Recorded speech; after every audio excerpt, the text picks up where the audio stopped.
নমস্কার বন্ধুরা, কল্পনার কিচেনে আপনাদের সবাইকে স্বাগত। আজকের রেসিপি দুধ পুলি বানানোর জন্য কড়াইতে জল দিয়ে জল গরম করে নিয়েছি। এবার এতে 1 বাটির মতো ময়দা দিয়েছি।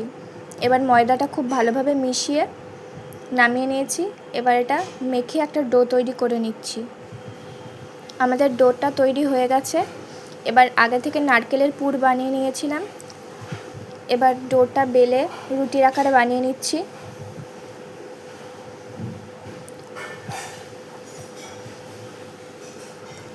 আমাদের রুটিটা বানানো হয়ে গেছে। এবার এর মধ্যে নারকেলের পুর দিয়েছি, দিয়ে এভাবে গ্লাসের সাহায্যে কেটে নিচ্ছি। কেটে নিয়ে এভাবে পুলি পিঠের আকার দিয়ে দেব।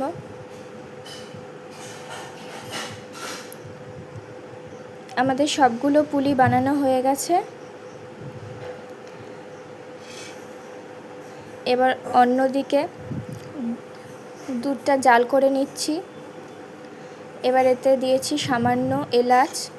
সব কিছুকে খুব ভালোভাবে মিশিয়ে এতে দিচ্ছি 2 চামচ চিনি আর সামান্য ফুড কালার। সব কিছু দিয়ে খুব ভালোভাবে জাল করে নিয়েছি দুধটা। এবার এতে আগে থেকে বানিয়ে রাখা পুলি পিঠাগুলো দিয়ে দিচ্ছি। দিয়ে পুলি পিঠাটা সেদ্ধ করে নেব।